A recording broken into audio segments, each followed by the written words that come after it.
My name is Ellina Johnson, and I'm a shadow worker, but also much more than that.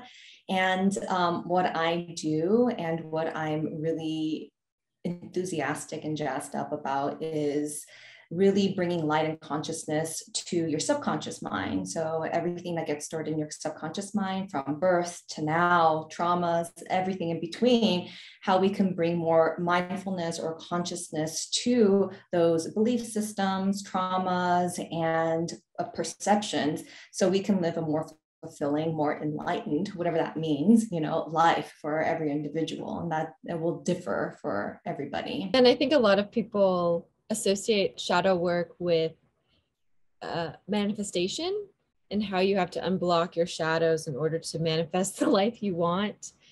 Yeah. It's that's part of it, and I think that's probably the woo-woo side part of it, that people like to gravitate towards because people are kind of on that manifestation train. But that term was actually coined by Carl Jung. So if you're anything remotely in the psychology field, you'll know that shadow is just anything in the subconscious mind. So it's really, and I really do overlap the spirituality aspect to the psychology aspect and the science of it. That enlightenment is shadow work, right? Just bringing consciousness and light to your subconscious, which is the shadow, is an enlightenment process. So whether that you call that something spiritual or you just call that something psychological, it's really the same thing. Right. So it's kind of like, it's something for everyone, whether you don't identify with any of the woo-woo stuff. It's a huge, something you can get behind because it's more psychological and science-based. But it's also, if you look at it through a different lens, some people need the spiritual lens. Totally. Right. And I think it really is all the same. Yeah. Because some people just don't buy into the woo-woo stuff. But the more that I kind of do my work and dig into all of that, it's just a realization of like, wow, it's all really the same thing. The label's just different. So how did you get into this work, and what was your journey with realizing that this was something you wanted to do? Actually, the reason why I ended up doing shadow work as work, right, and working with people and kind of coming back full circle is because, again, I was going through my own internal chaos. And was kind of questioning a lot of stuff and questioning my internal belief system because nothing in my physical reality was working out the way that I internally wanted it to, right? And that internal dialogue, the things that I was saying that I wanted wasn't happening. All the stuff that I wanted to quote unquote manifest wasn't happening. And so I had to really dig deeper to understand what are my belief systems, what are the traumas that are holding me back, and really working on those things in order to kind of free the energy and free myself from kind of repeating the same old story over and over again. How do people know if this is the right time for them to begin shadow work, and what can draw them towards working on themselves in this way? You will know deep in your gut and in your heart, like whether this is something you want to do. And I always preface it by saying it's not going to be easy. It's going to be tough. It's going to be a lot of hard work. But even though I say those things as kind of like a forewarning, I guess, they still want to say yes. Like there's still something really exciting and really like yes about their whole like energy that they want to do it. So that's kind of how they know that type of work is for them. But with any type of process, with any type of therapy or more modality, it's usually like short-lived. Like you do it and for as long as you need it, and then you drop it and then you find something else, and then you do that for as long. So it's this like progressive layered effect. How is shadow work different from working with a therapist? So therapy is a type of shadow work. It is. But typically what happens with therapy for someone that hasn't had any type of therapy or awareness, right? Whether that's mindfulness or even like a spiritual practice, right? Or meditation practice, therapy is really great, right? This is for someone that has done nothing at all and really feels like they are called to now work on themselves in a particular way. Therapy is shadow work in a type because what's happening in that dynamic is the person's coming and starting to just talk about things that are on their heart, on their mind, things that are troubling them.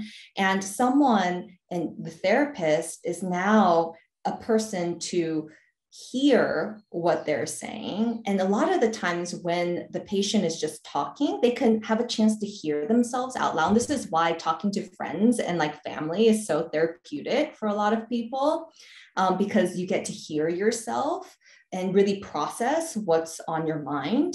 But the therapist is also playing a particular role of a parent too, whether the patient knows it or not, or whether the client knows it or not, because the therapist is supposed to be unbiased and also be kind of like that third party person that's removed from the situation, that's just going to listen and really provide unconditional space, right, for the person to feel whatever they need to feel. And unfortunately, in family dynamics, that doesn't usually happen, right? Because our parents and our siblings all have a perception of us and they always put that on us.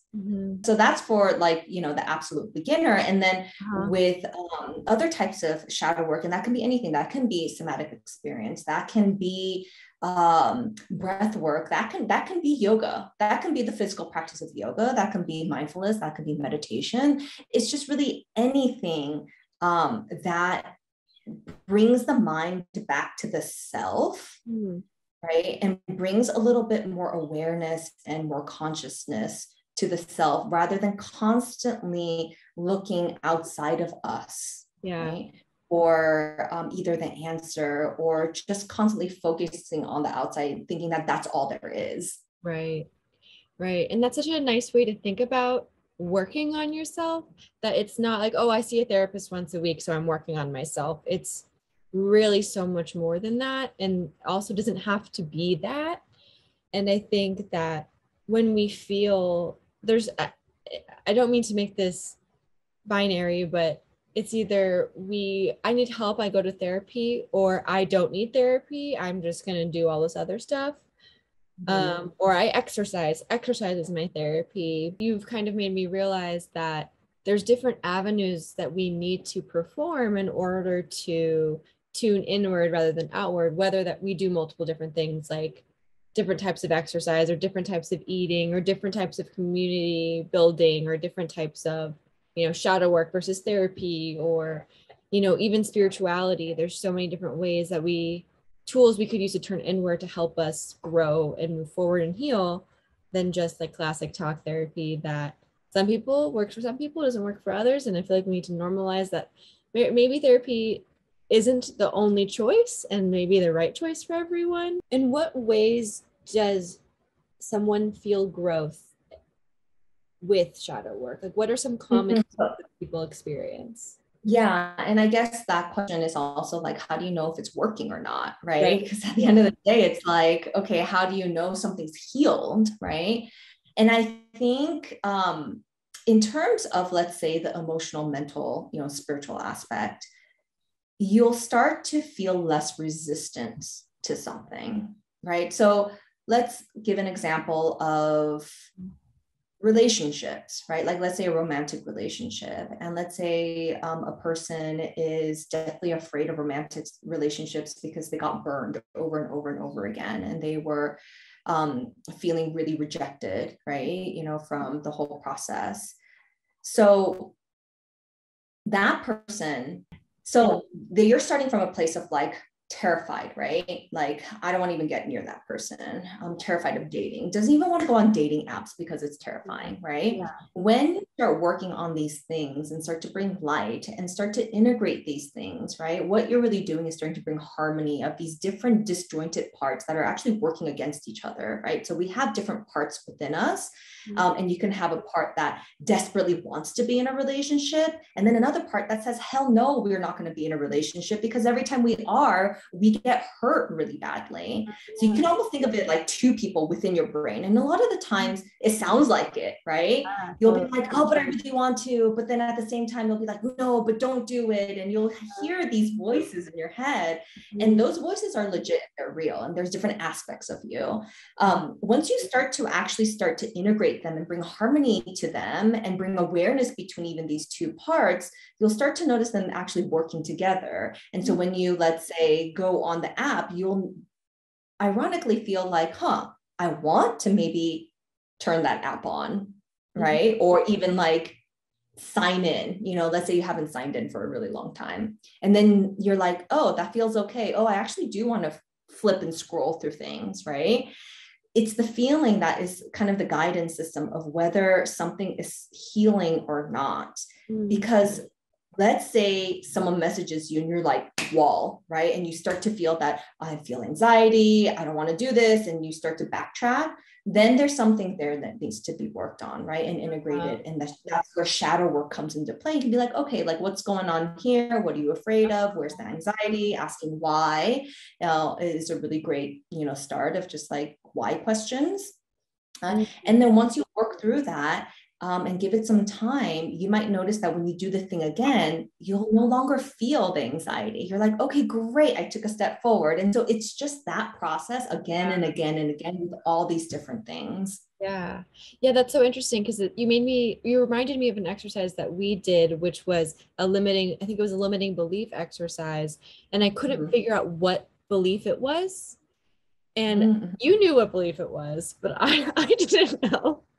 And you kept saying like, but why would that be so bad? And everything I said, then you'd be like, but why would that be so bad? And you kept saying that to me. And then I eventually realized I had a lot of self-worth issues.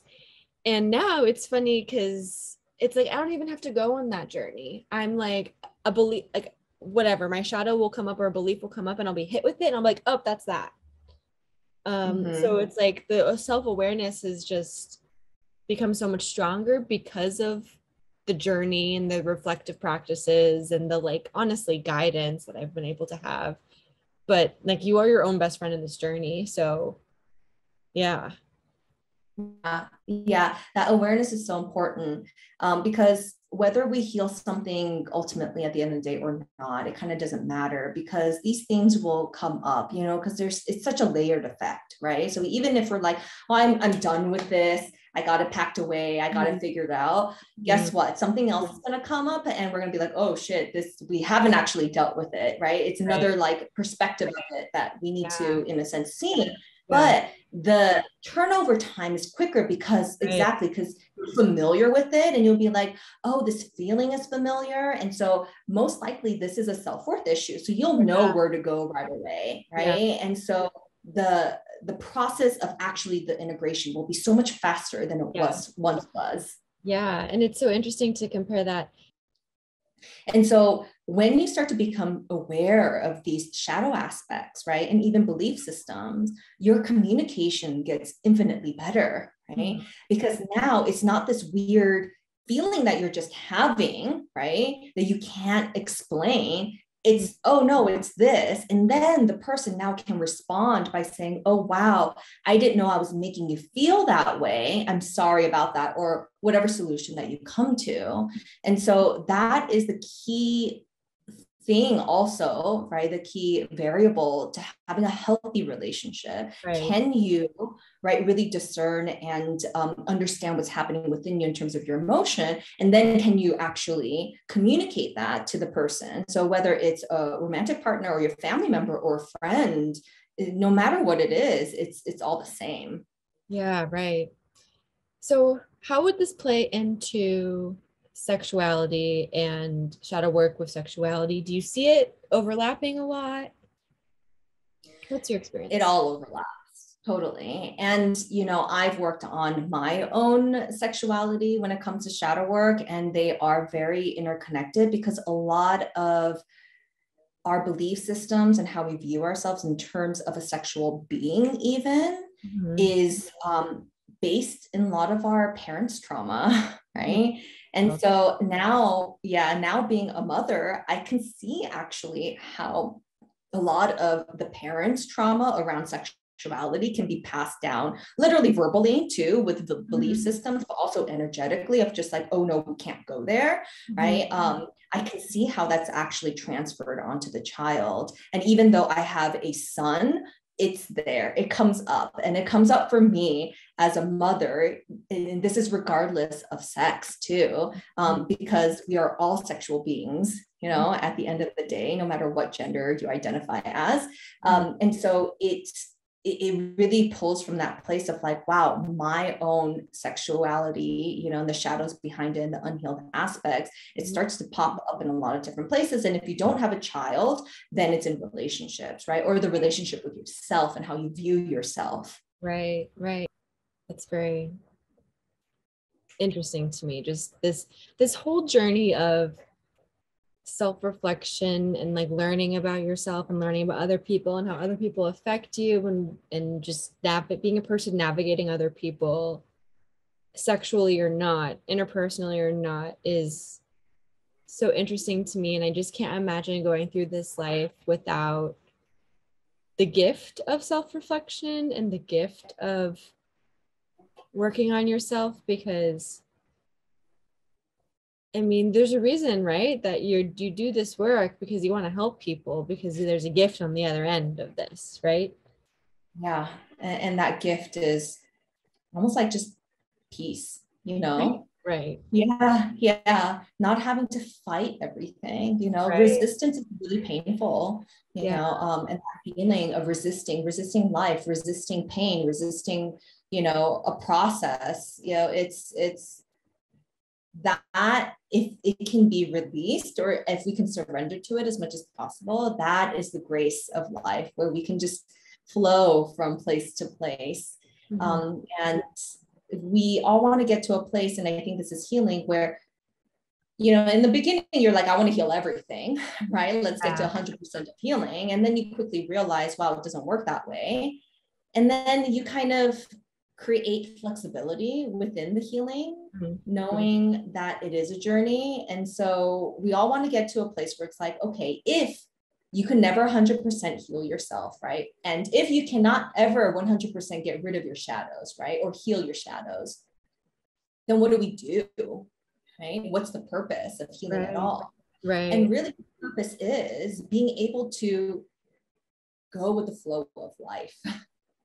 Right. Because life always, throw you curveballs. Life, there always be down, you know, parts of life, and really highs of life. That is permanent. That will not ever change, right? So if that won't ever change, we want to enjoy the roller coaster ride, right? And not fear and be, as you're going up, being like, oh my gosh, I don't want to do this. I don't want to do this. And then go down, like, oh, okay, this is okay. And then I don't want to do this. And that's painful when you're resisting upward motion, right? Or even the downward motion, whatever you hate the most, you know? And we want to just end up enjoying the ride. Yeah. Wow. That is such a good reminder and such a good way to think about literally life and life goals. Like that is like the ultimate life goal, whether you realize it or not. Yeah.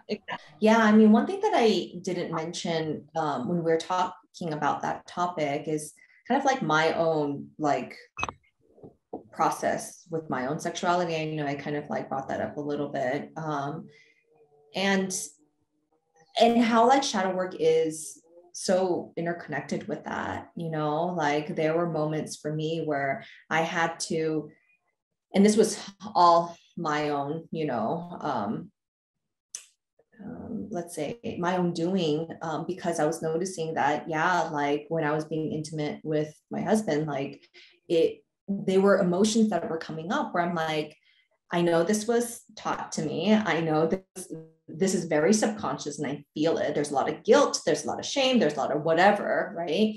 And actually, there's a lot of shadows around even like fetishes, right? Things like that. That is actually really deeply interplayed with our belief systems and our traumas, and particularly traumas with fetishes. But so I did a little bit of my work around my own sexuality because I'm like, it's really uncomfortable. Like I want to be able to enjoy sex, you know, I want to be able to really embody what it means to be like feminine. And since we are logically, I know this, sexual beings, why do we hide it so much, right? Why are we so afraid of it so much? Why, when we see another girl that's, you know, exudes sexuality, maybe not in like a flaunty way, but just like confident way, do we hate her so much, or whatever, you know, that dialogue is in our culture.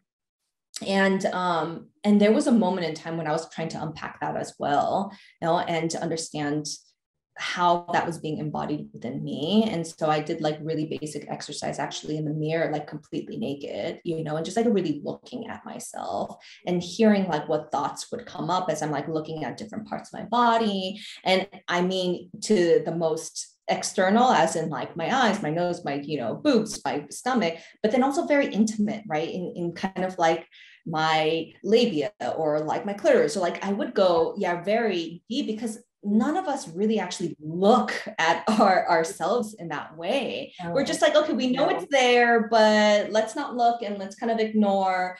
And maybe it'll be looked at, you know, during intercourse, but let's not look at that either. Like you don't look at that, right? And that's why it's all dark and, you know. Totally. And so shadow work, yeah, shadow work has a lot to do with bringing consciousness and awareness, and integrating shame around, you know, our bodies and sexuality.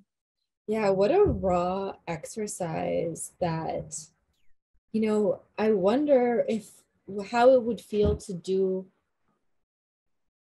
alone without someone to turn to have a dialogue about it with. Because I think to myself, oh, well, there's so many things I say to myself while I'm getting dressed or when I see my body that I don't even realize I'm saying. Like I obviously know I'm saying it, but taking the intentional time to kind of body scan visually anything that comes up while looking at my body or your body is such a fascinating exercise that is also like kind of intimidating and scary. Because what if something comes up that you really don't want to know about yourself and it's going to send you into a spiral? Yeah. And this is where I think it really depends on the level of consciousness. So like when someone's starting out, or maybe it's a really like shameful or like, you know, sensitive topic like sexuality, then it is really super helpful to have someone guide you through it, or have a grounding point so you can discuss all of this and distill all of it. But if you, let's say, have done, you know, a lot of practices before, it might be easy to, you know, process that on your own. It really just depends. And fortunately and unfortunately, I never really had someone guide me through all of that. I had to learn it all myself. Yeah. And luckily, YouTube was a huge resource as well. And I'm somewhat level-headed where I don't get too swept away with, you know, a person or personality or an influencer, where I can kind of still like step back and be like, okay, do I really jive with what they're saying, and kind of like cherry pick, you know, the things that resonate and don't resonate. Yeah, I found that I always talk about this one exercise that I do for myself, and it's kind of would work perfectly for checking in after you absorb content from someone else, because I would do it after dates, and I would just like take a moment to myself and be like, how do I feel about this person, how do I feel about this dynamic, like what's coming up, and not like assigning it to anything, just like noticing what's coming up. And you know, it is so easy when you're like doom scrolling or doom researching or whatever to subconsciously get messaging that of like lack of worthiness, or like you're doing something wrong, or like this is wrong, or but when you take the time to intentionally acknowledge the sensation you feel after you absorb something, you get more information that way, and you can kind of pick and choose, like, oh, something's coming up for me, I want to look at that, or this doesn't resonate with me, I don't want to like absorb it into myself. It's so important to be intentional with yourself and what you choose to engage with. Final question: what is your biggest life lesson to date? It can be as simple as you want it to be, nothing fancy, just wisdom. Yeah. Well, my biggest life lesson that's happening now is my son and being a parent, you know, and a mother at that. I don't necessarily know if I've gotten the wisdom out of this experience yet, but it is an experience that I felt really called to do. Not when I was young. It was really when I met Brian, my husband, and, you know, like, I was just like, oh, I want to have a kid with him, you know, that there was something there. But I think within the realm of being a parent, the wisdom, I think, of kind of bringing all of this together is that, and it's really hard to explain because within me, like I really feel all of these spiritual sayings, you know, and then in the self-help world, and then even in the physical healing world, like how they're all really the same. And also how things are getting so polarized now, of like, we have to come back to realizing that the most important thing is relating to each other, right? Our relationships, that we're starting to forget that we are truly one, right? And that your well-being is actually my well-being. And, you know, beautiful metaphor is like, you know, what people are starting to realize is that if, you know, they're starting to disconnect with different parts of the body. And this can be literal, right? Mm-hmm. And let's say a finger is another person. What they're saying is like, oh, the finger is no longer me, right? You're doing you, and you can do whatever the hell you want to do over there, but that doesn't affect me. So I'm going to block you out. I'm going to disconnect you from my life. And we're not going to have a friendship anymore. I'm going to drop you, right? Right. What people don't understand is that the finger is connected to you, right? That this is all working as a system, right? That we can't ever say people over in, you know, China or Africa or even our neighbor is separate from us, because those are different parts of our body, and the body as a whole, right, is Mother Earth. It's you, it's spirit, it's everything, it's the universe. And we have to start looking and zooming out on, wow, this finger, if it's hurt, guess what? The whole body is suffering. Right. Right. The whole body is trying to, yeah, like we're trying to bring energy to heal that finger. Right. And even though we don't feel it in our toe and our foot, right? Foot might not be feeling the pain of the finger. Well, the whole system is. Right. And the whole system is working towards healing. Right. And so healing is always happening, no matter what we think it is or not. Right. Well, that's great wisdom. Healing is always happening, whether we think it is or not.